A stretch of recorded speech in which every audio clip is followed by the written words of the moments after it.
안녕하세요. 오늘은 그 지역센터 샘플에 대한 이야기 두 번째 시간 진행하겠습니다. 지난 시간 이야기를 좀 이렇게 다시 정리하면 저희가 이제 생각하고 있는 지역센터들의 예들을 찾아보고 있는 건데요.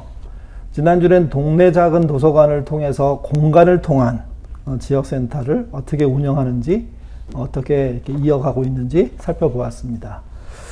그리고 오늘은 이제 직능에 대해서 취미나 특기, 관심, 봉사 등등의 내용들이 어떻게 지역을 향해서 세상을 위한 교회로 가고 있는지 살펴볼 거고요. 이후에는 협동조합, 마을센터, 사회적 기업, 어떠한 할 수 있는 한 다 좀 예들을 찾아봐서 안내 말씀을 드리도록 하겠습니다. 오늘은 직능, 취미와 특기 또는 봉사를 가지고 이렇게 기획하기보다는 교우들이 되게 자연스럽게 하던 일이 세상으로 나가서 세상에 소금과 빛이 되는 그런 교회 이야기를 좀 살펴보겠습니다. 구리에 있는 희망찬 교회인데요.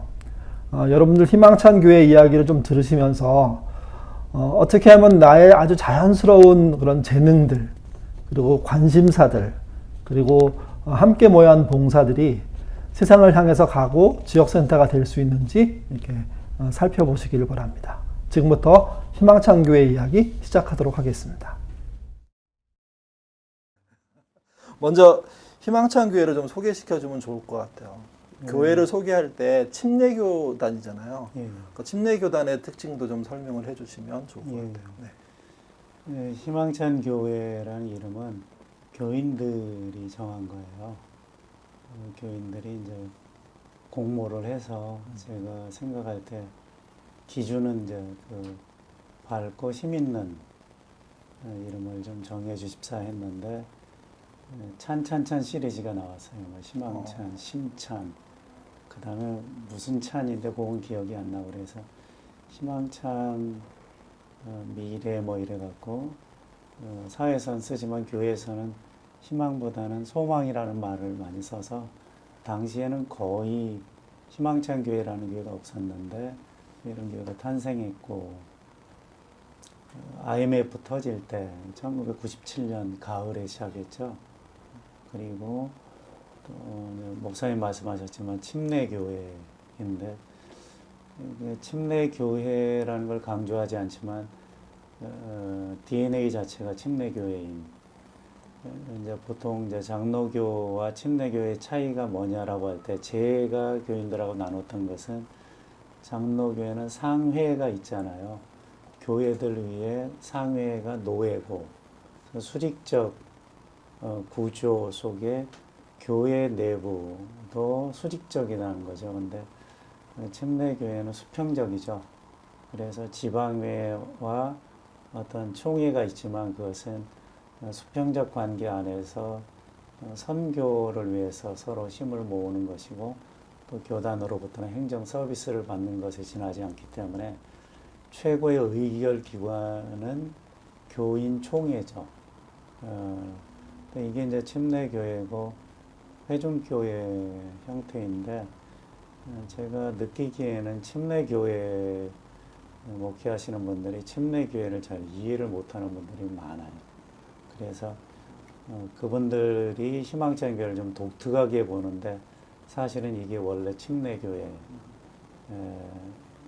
때문에 침례교는 기본적으로 물세례를 할 때 침례를 하잖아요. 저희는 이제 그것밖에 사실은 그걸 가장 큰 특징으로 생각해요. 근데 이제 회중주의는 뭔지 이왕 얘기가 나왔으니까 한번 설명도 해주시고 그 다음에 교회에서 하는 성찬이 되게 특이하다고 들었어요. 네. 이제 성찬을 어떻게 하시는지 한번 교인들이 이렇게 교회에 대한 지평을 좀 넓힐 필요도 있으니까 설명해 주시면 좋을 것 같아요.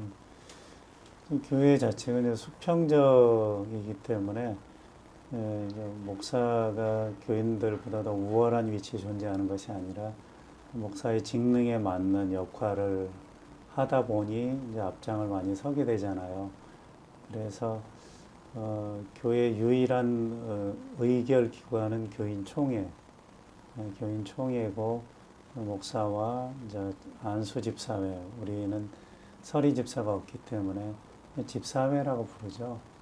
모든 직분은 안수로 세워진다고 보기 때문에, 그래서 회중이 다 같이 모여서 어떤 교회 중요한 결정에 참여하는 그런 구조의 회중주의를 그렇게 설명하고 싶고, 단지 어떤 회의체로서의 회중주의가 아니라 제가 중요하게 생각하는 교회 모습은 그 정서 속에서도 뭔가 서로 수평적인, 또 평화로운, 또 다양성을 존중하는, 나하고 좀 달라도 크게 무리가 없는 한 같이 품고 가는 그런 형태의 교회라고 설명하고 싶고요. 이제 성찬은 성경에는 주의 만찬이라고 나와 있잖아요. 물론 요즘에는 듣는 분들의 이해를 돕기 위해서 성찬이라는 말을 제가 써요. 근데 한동안은 성경에 기록된 대로 주의 만찬이라고 말했고, 성자를 가급적이면 안 붙여야 성경 이해가 좀 더 우리 일상화될 수 있다고 판단하기 때문에 주의 만찬, 주의 만찬 이렇게 썼죠. 그 만찬이라는 게 저녁 배부르게 먹는 거잖아요. 요만한 빵 조각 하나에 요만한 잔을 먹으면서 만찬이라고 말할 수는 없기 때문에 초기에 중간에 낮 예배만 나오는 분들을 위한 배려가 있었습니다만, 처음에 우리가 할 때는 어떻게 했냐면은 그냥 배부르게 먹었습니다. 성찬의 의미를 설명하고 그리스도의 한 피를 받은 형제와 자매가 아니냐. 그래서 우리 내부에서는 에베소서 2장 19절 말씀대로 하나님의 권속인 교회, 가족과 같은 교회가 아니라 하나님의 가족인 교회로서 같이 식탁을 마주했던 거죠. 그래서 떡을 이만큼 쌓아놓고 진짜 포도주를 마셨죠. 교회에서 담궈놓은 거, 그리고 뭐 예배를 드리고 성찬식을 하고 이런 것이 아니라 그냥 성찬 모임이에요. 그날 모여서 같이 먼저 우리가 하나님의 가족이다 라는 것을 목사가 간단히 설명한 다음에 자연스럽게 나와서 자기 떡을 가져가고, 그 다음에 포도주는 제가 관리를 좀 했어요. 그것은 술 좋아하는 분들을 위해서 2잔 이상은 안 주는 걸로. 그래서 이제 그거는 제가 따라드리고, 나머지는 본인들이 받아서 각자 모여요. 그냥 3, 4, 5 모여서 바닥에 앉아서 이야기도 하고, 한쪽에 서서 이야기도 하고, 그 다음에 새로운 분 계시면 좀 성숙한 분들이 곁에 붙어서 이런저런 얘기 나누고, 그러다가 끝나는 경우가 많아요. 모아놓고 제가 이제 몇 가지 얘기하고 끝나는 경우가 있는데, 어떤 사안이 있을 때 우리가 다 같이 알아야 되는 어떤 일이 있을 때 어떤 형제나 자매나 앞으로 나오라 해서 그 이야기를 좀 들려달라고 이야기도 하고, 또 누군가를 위해 기도해야 된다면 같이 기도도 하고, 또 누구의 노래를 들어야 되는 시간도 있어요. 나와서 이렇게 찬양도 하고. 그래서 주의 만찬에는 순서가 없습니다. 없고 하나님의 가족의 식사예요. 하나님의 가족의 식사인데, 그 효과는 뭐냐면 우리가 가족이라는 것을 다시 한번 상기하고, 또 교제를 통해서 나누고, 이렇게 하다가 약식으로 하는 것을 성찬식이라고 하잖아요, 보통. 약식으로도 합니다. 왜 그러냐면 만찬에 소외되는 분들이 있어요. 직장 때문에 소외도 되지만 가족들 때문에 나오지 못하는 분도 계신데, 매번 이분들을 소외시키는 것도 교회가 할 일은 못해서 2가지를 병행을 하고 있습니다. 직능 목장이라는 게 뭔지 좀 알려주시고요. 그 다음에 예. 그것을 왜 직능으로 불렀는지, 또 그런 건 어떻게 목장으로 세워지는지, 그리고 어떻게 운영하는지, 뭐 이런 이야기 좀 해주시면. 희망찬 교회 안에 그 목장은 교회 내 작은 교회인데 보통 그 목장은 말씀 나눔과 교제 중심이잖아요.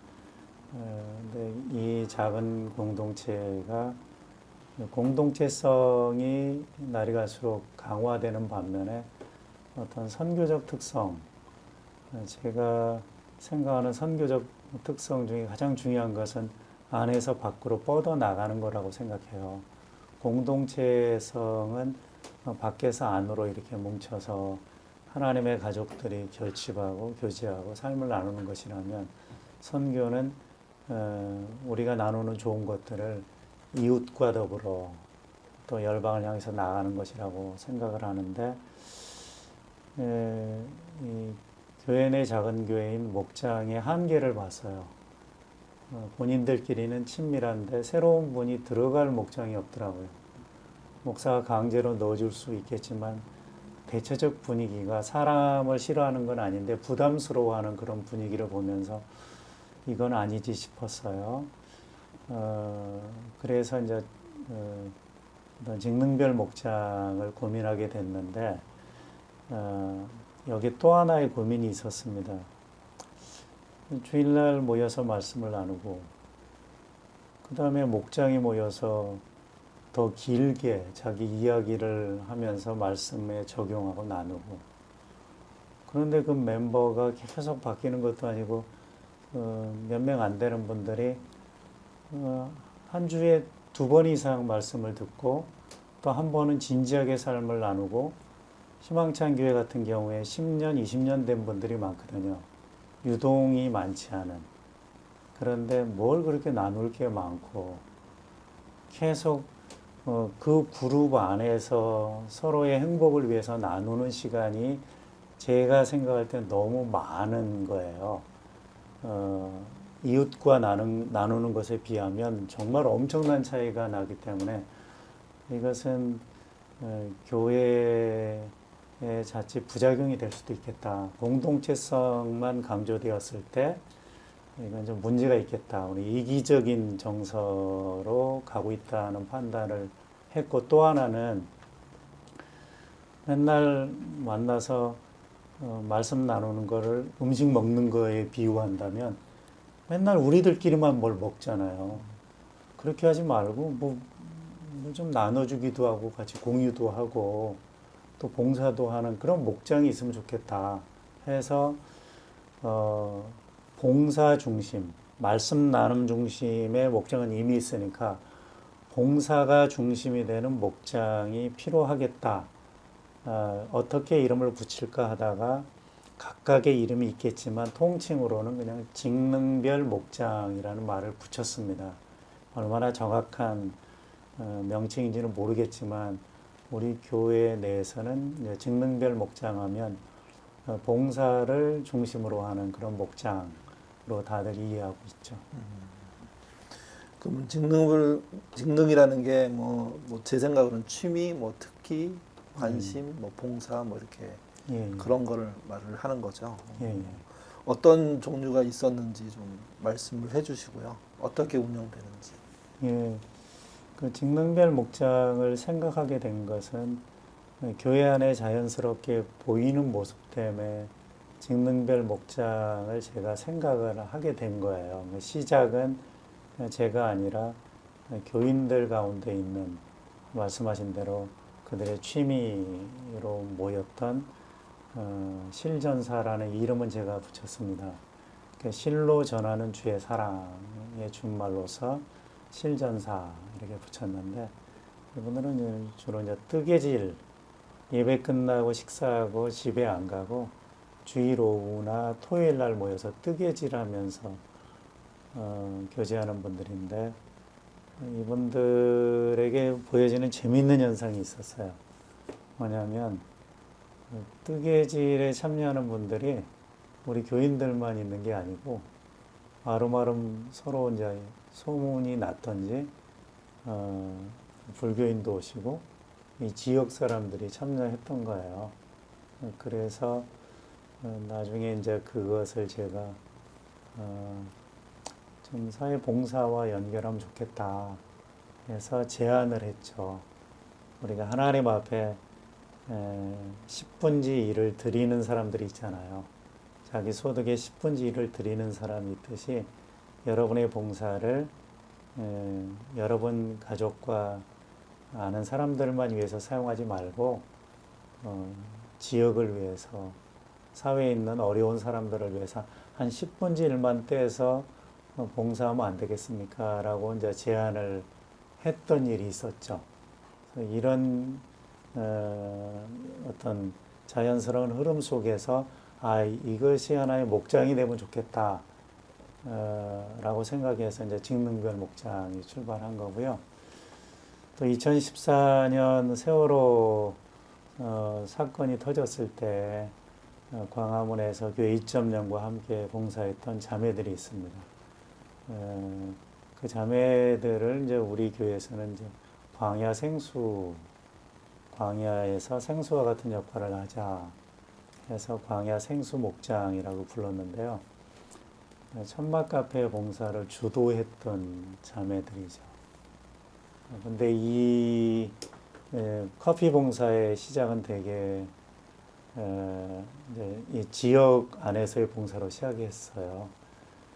자매 3명이, 제 기억에 자매 3명이 자기들끼리 교회 앞에서 커피를 나눠주자. 또 동문흥 뒷산으로 가는 길이 교회를 거쳐가는 길이거든요. 새벽 예배 끝나고 딱 나가면 등산객들이 꽤 돼요. 그래서 이분들이 그 월요일부터 금요일까지 봉사를 하더라고요. 그 봉사의 시점이 겨울이었어요. 겨울이었는데 그렇게 몇 년을 했어요, 여기서. 3명이 이게 돌아가면서 계속. 나중에 몇 사람이 더 도와주기도 했지만, 이제 자연스럽게 이제 그들이 시작한 봉사고, 그 봉사가 희망찬 교회 또 가수들이 좀 계시기 때문에 이분들이 지역에서 이제 어려운 소년, 소녀 가정을 돕는 무료 콘서트를 해요. 그것을 또 지원하게 됐죠. 커피 봉사를 해서 지원하게 되면서 이제 페이스북 같은 데 노출되다가 세월호 사건이 터진 거죠. 그 이제 실전사 이야기만 좀 떨어뜨려서 얘기를 좀 하면요. 예. 결국 이제 그 뜨개를 할 수 있는 분들이 뜨개를 시작하는 거잖아요. 예. 그리고 그게 사회로 연결되는 거잖아요. 예. 그러면 이제 뭐 그림은 그려지는데 예. 구체적으로 어떤 일들이 이렇게 진행이 됐는지 이게 이제 왜 그런 질문을 드리냐면 뜨개로 세상을 섬기거나 세상과 함께 할 수 있는 방법들이 그려지는 분들도 있지만 전혀 안 그려질 수도 있어요. 그러니까 저희도 이제 북한에 보내는 목도리 뜨는 거 예. 해보니까 그냥 그 행사 끝나니까 끝나더라고요. 근데 이제 실전사는 좀 다른 의미가 있어 보여요. 왜냐하면 그보다 훨씬 더 확장성을 가졌다는 이야기를 제가 들었기 때문에. 그래서 실전사 예를 통해서 이제 조금 더 구체적으로 설명을 해주시면 좋을 것 같아요. 어떻게 시작됐고, 어떤 과정들을 거쳤고, 그리고 어떤 일들과 연결이 됐고, 이렇게 좀 설명을 해주시면. 뭐 교회 뭐 몇몇 공간은 이제 놀이터잖아요. 근데 이 비정기적으로 모여서 자기들끼리 하고 싶은 거 하는데 그 중에 자매 한 분이 뜨개질을 좋아하고 뜨개질만 좋아한 게 아니라 뭘 떠서 누굴 주는 걸 좋아해요.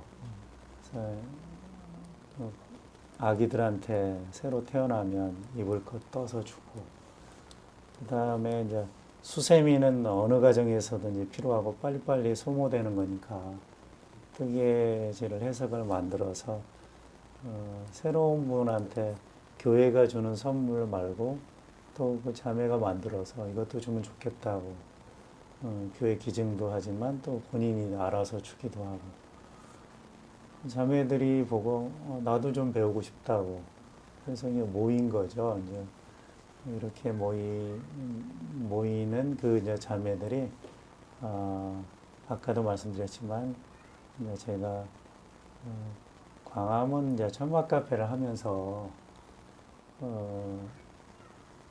거기 피켓팅 하는 분들이 이게 굉장히 손이 차가워 보이고 어떻게 저분들을 좀 이렇게 따뜻한 마음을 전할 수 있을까 하다가 여기 실전사 멤버들이 손토시 같은 것도 만들더라고요. 그래서 그것이 이제 광장 사육자들에게 이제 전달이 됐죠.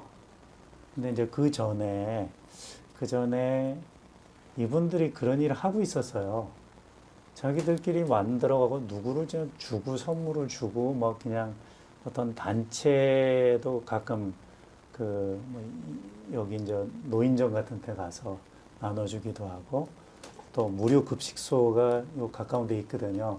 거기서 이제 나눠주기도 하고 하다가 좀 더 이렇게 세월호 사건과 연관해서는 제가 연결했지만 사실은 이 지역 안에서의 사회적 연결은 본인들이 하고 있었습니다. 근데 이제 그것을 보면서 이분들 괜찮다 싶었고 그래서 이름을 지어드리고 또 교회적인 참여도 이제 요청하면서 좀 더 많은 분들이 하게 되고 그러다가 자매들이 이제 하나누리 홈페이지에서 남북 읽기 목도리 뜨기를 보면서 우리도 할 수 있다고 해서 제가 연결을 한 거죠. 연결했고 또 자매들이 알아서 1365에 어떻게 가입을 해서 봉사단체가 됐고 그 상태에서 구리시에 있는 고등학생들이 참여를 많이 했어요. 한 번 목도리 뜨기 할 때 50명을 모집하는데 자매들 말로는 하루가 안 걸린대요. 50명이가 차고. 그러면 교회에서는 그냥 뭐 종교적인 그 색깔이 없으니까 조용한 음악 틀어주고 또 저는 한쪽에서 와플 이렇게 빵 구워주고 또 암암리에 이제 사람들 와서 뭐 음료수 전달해주고 그걸 뭐 제도적으로 하는 게 아니라 요즘에 50명 그 청소년이 모이기 어려운 시대잖아요. 근데 얘네들이 낮은 선봉에 있는 자기들 동생들을 위해 뜬다니까 굉장히 자부심을 가져요. 그래서 그걸 계속 이제 해왔던 거죠. 그러다가 예인교회에서도 봉사해 보셔서 아시겠지만 비용이 많이 들어가잖아요. 100개, 200개 보내면 벌써 몇백만 원이 나오기 때문에 이 일을 좀 지속하면 좋겠다. 근데 이제 밖에 반응을 보니까 참여하고 싶은 분들이 많아요. 그래서 봉사를 주도하는 거는 희망찬교회 실전사가 주도를 하고 그 다음에 누군가 이 재정적인 협조를 하면 좀 더 많은 분들이 여러 가지 형태로 참여가 가능하겠다. 그리고 언젠가는 남북이 서로 활발하게 교류할 텐데 여기 있는 그 형들이 또 누나들이 뭔가 뜨개질을 한 것을 보내주고 낮은 선봉에 있는 아이들이 그걸 받았을 때 그들이 정서적 교감을 하게 되는 거니까 굉장히 유익하겠다 싶었죠. 그래서 몇몇 사람들하고 상의를 해서 교회 안에 또 다른 비영리 종교단체를 설립했어요. 평화의 다리 놓는 사람들, 평화의 다리 놓는 사람들, 줄여서 평다람이라는 걸 만들어서 또 후원금을 받고 이제 그것을 사용해서 북한에 보내는 목도리 뜨기 하면서 자연스럽게 평화선교라는 단어를 하나누리에서 쓰고 있기 때문에 그 단어 매우 좋은 단어고 사회선교를 뛰어넘는 또 다른 의미다. 한반도 전체를 품을 수 있는 단어이기 때문에 현재는 희망찬교회가 천막카페를 통해서는 사회선교에 대한 이야기를 많이 했다면 코로나 때문에 잠시 멈춰져 있지만 평다람이 설립된 이후부터는 평화선교라는 단어를 제가 많이 사용하고 있습니다. 이제 그 실전사 이야기는 충분히 설명을 들었는데 그럼 이제 커피 사역 이야기도 좀 해주시면 좋을 것 같아요. 그러니까 이제 뭐 이렇게 동구능에 가는 사람들에게 커피를 나눠줘서 시작했다는 얘기는 앞에서 들었으니까 이제 그게 구체적으로 커피가 믹스 커피를 타주는 건 아니잖아요. 우리 수준에 그런 거 마시면 안 되죠. 그러니까 이제 그게 내리는 커피를 예, 해야 되는 핸드 거니까. 드라이브라는. 그럼 그게 이제 그 믹스를 나눠주는 거하고는 상당히 다른 방식으로 뭐 접근할 수밖에 없고, 그렇게 되려면 교인들도 그런 거에 뭐 관심이 있어야 또 맛을 느껴야 뭐 할 수 있잖아요. 그래서 이제 그 커피 교육, 커피 모임들이 어떻게 가서 이렇게 뭐 이제 광장까지 나간 이야기가 뭐 이렇게 결국은 뭐 나오겠지만 그런 연결들을 좀 설명해 주시면 좋을 것 같아요. 희망찬교회 이제 목자 모임을 주일 저녁 예배 끝나고 했었습니다, 옛날에. 그러면은 목자들이 하루 종일 피곤하고 저녁 예배 끝나고 또 모여서 말씀을 나누고 그 주중에 주중 목회를 어떻게 할지 보통 모이면 2시간, 3시간 했었고 또 서로 은혜가 되면 12시까지 하기도 했는데 그 피곤함을 견디게 했던 게 이제 제가 내린 커피죠. 제일 먼저 목자들과 핸드들이 커피를 나눴던 거죠. 그러다가 희망찬 교회 그 믹스 커피 기계가 있었어요. 그래서 어느 시점에 그걸 이제 치워버리고 핸드드립 커피를 다 같이 나눌 수 있도록 또 저도 내려주지만 또 목자들이 내리기도 하고 그러다가 이거를 좀 더 교회 내부의 문화로 확대하고 싶다 해서 그 커피 학교를 했습니다. 외부의 강사가 오셔서 핸드드립 커피 강의를 2번 하고 거기서 배출을 한 거죠. 그 뒤부터는 이제 커피 학교는 별도로 하지 않고 우리 내부에서 기본적으로 그냥 누가 커피 봉사하면 봉사를 먼저 시작한 분들이 나중 한 분들한테 잘 전수를 하고 그래서 희망찬 교회가 어떤 사역을 할 때 사역 중심은 아니에요. 우리의 문화예요. 뜨개질하는 게 문화이기 때문에 일이 별로 없을 때도 지속이 되는 거죠. 기본적인 필요는 우리 안에 존재했던 건데 우리가 좋아하는 것들을 사회와 이웃과 나누었을 뿐이에요.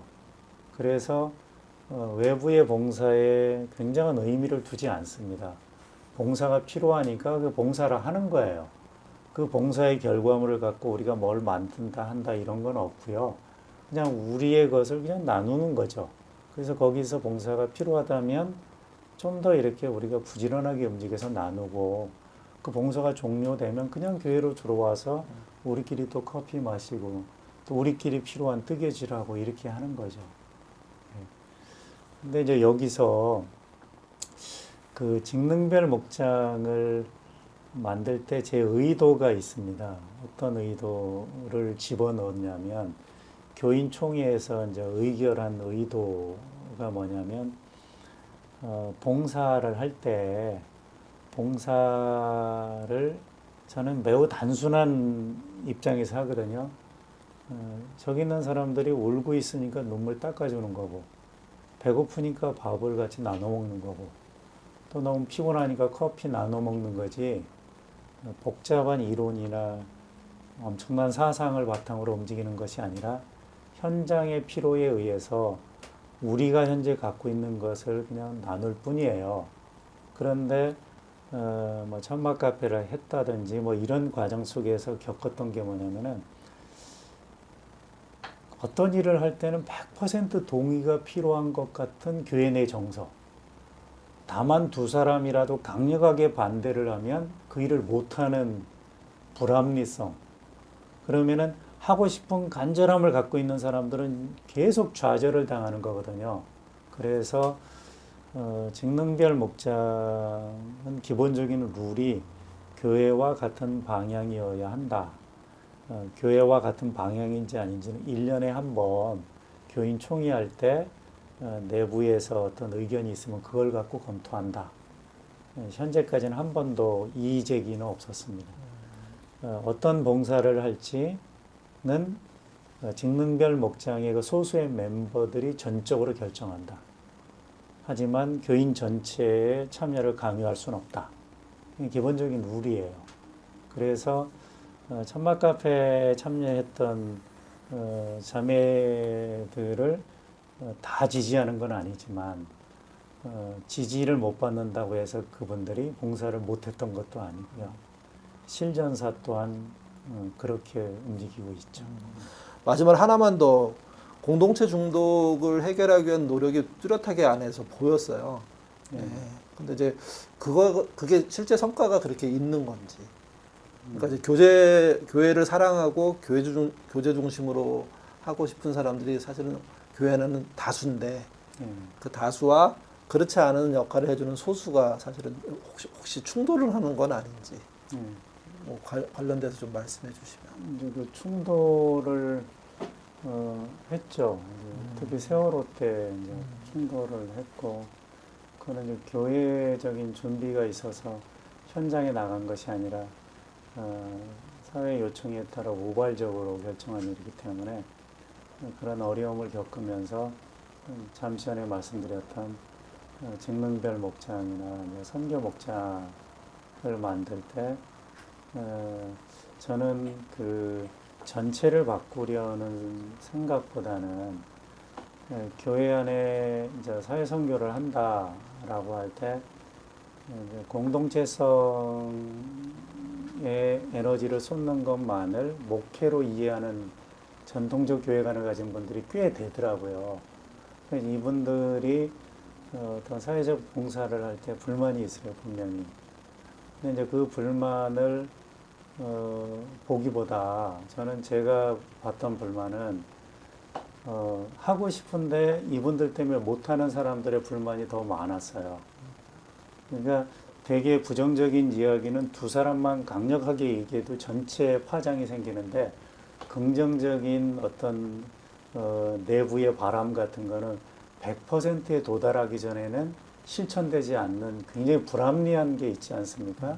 그래서 어떤 세상을 섬기는 일에 불만을 갖는 분들에게 귀 기울일 것이냐라고 할 때 미안하지만 제가 충분히 그분들의 입장을 알기 때문에 그거보다는 그럼에도 불구하고 교회는 세상을 품어야 된다라고 생각하는 오히려 내부의 어떤 자신들의 바람을 꺾는 그런 불만의 소리를 수용하는 착한 사람들, 이쪽 사람들이 나쁘다는 것이 아니라 더 많이 양보했던 사람들의 소리를 들을 차례라고 판단했던 거예요. 그래서 아까 말씀드린 대로 직능별 목장은 하지 말자라는 사람의 의견도 반영한 것이고 하자는 사람들의 의견도 반영한 것이죠. 그래서 이 소그룹 안에서 결정하면 할 수 있습니다. 하지만 교회 전체 에너지를 어떻게 사용할 것인가는 또 다른 문제고요. 자기들 내부에서 자신들의 힘으로 무언가를 하려고 하는데 누군가의 눈치를 본다. 하나님 이상 누군가의 눈치를 본다 하면 이건 교회 모습은 아니라고 생각해요. 그래서 내부의 불만을 잠재우는 방법이 아니었고 내부의 어떤 선한 의지를 살려주는 방법이 직능별 목장이었고 교회는 실제로 불만을 말하는 분들은 늘 말합니다. 또 그 말하는데 익숙해요. 근데 늘 양보하고 배려했던 분들이 더 많이 봉사하고 있지 않습니까? 근데 그분들의 소리는 너무 많이 묻혔어요. 그래서 그분들의 소리를 많이 들어주는. 이것은 공평한 거잖아요. 이쪽 불만을 어떤 불만은 영원히 해결할 수 없는 불만도 존재한다고 봐요. 그래서 공평하게 하기 싫은 분들은 안 해도 되고요. 하고 싶은 분들은 그냥 하면 되고요. 이렇게 간 거죠. 공동체의 중독을 해결하는 방법이 그 안에 있는 다양한 어떤 그 요구들을, 주장들을 이렇게 서로 펼칠 수 있게, 물론 이제 그게 과하게 가가지고 뭐 분열되고 싸우는 쪽으로 가는 건 아니지만 펼칠 수 있게 해주는 것으로서의 그 이렇게 직능 목장, 선교 목장 이게 가능했다는 거네요. 그러니까 결국은 희망찬 교회가 겪고 있는 그런 내부적인, 이건 어느 교회나 비슷할 것 같은데 그 문제를 사실은 이제 현실적으로 풀어가는 것이고, 그게 시대에 필요한 일들을 통해서 또는 취미를 통해서 이렇게 접근이 됐고 그게 자연스럽게 교회와 연결되면서 뭐 목사님의 표현으로는 사회 선교고 저희를 부르면 세상을 위한 교회로서 역할을 했다는 얘기가 되네요. 긴 시간 말씀해 주셨는데 저희가 그 이제 교우들과 함께 이렇게 교제하고 또 저희가 많은 배움들을 이렇게 얻을 것 같아요. 그리고 그 회중주의적인 그 수평 공동체를 추구하는 입장에서는 저희도 비슷하긴 한데 여전히 미숙함이 많고 저희도 똑같이 공동체적인 교제 중심적인 부분들과 또는 이렇게 지역으로 나가서 지역을 섬기는 부분이 계속 충돌하고 있는 미묘한 부분들이 있거든요. 그래서 어쨌든 그런 부분들을 풀어가는 데 많은 도움이 될 것 같습니다. 시간 내줘서 너무 감사하고요. 뭐 앞으로도 희망차는 교회를 통해서 정말 이렇게 자연스럽게 일어나는 이렇게 사회 선교적인 세상을 위한 교회의 모습들 기대하고 기도하도록 하겠습니다. 시간 내줘서 감사합니다. 고맙습니다. 잘 보셨습니까? 이게 화면으로 뭐 30분 정도의 양의 그 이렇게 이야기들을 듣는 게 쉬운 일은 아닙니다. 또 이게 뭐 재밌는 오락 프로그램이 아니라 교회의 좀 진지한 이야기들을 좀 나누는 건데요. 오늘 직능에 대한 직능 목장을 통해서 일하는 희망찬 교회 이야기 들었는데 이 시간 이후에 한 3가지 정도 아둘람별로 이렇게 토론해 주시면 좋겠습니다.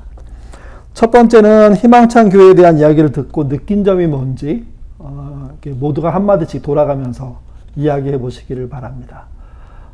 서로의 느낀 점이 좀 다를 수도 있거든요. 그럴 때 섬기님께서는 좀 다른 점의 특징들을 서로 좀 정리하는, 그래서 희망찬 교회를 좀 더 잘 이해하는 시간 되셨으면 좋겠습니다. 두 번째는 직능적 목장, 실전사와 우리 광야의 생수 목장에 대해서 저희가 들었는데요. 직능적 목장은 무엇인지 좀 대화하시면 좋을 것 같아요. 우리가 뒤에 이제 장단점 얘기를 할 건데, 그러기 전에 희망찬 교회가 보여주고 있는 직능적 목장에 대한 이해를 하셔야 뭐 그걸 뭐 비판도 하고 칭찬도 하죠. 그래서 이야기 쭉 들으시면서 희망찬 교회가 하고자 하는 직능적 목장은 이런 거구나. 그게 무엇인지 좀 나눠주시기를 바랍니다. 마지막으로 3번째는 직능적 목장의 장단점.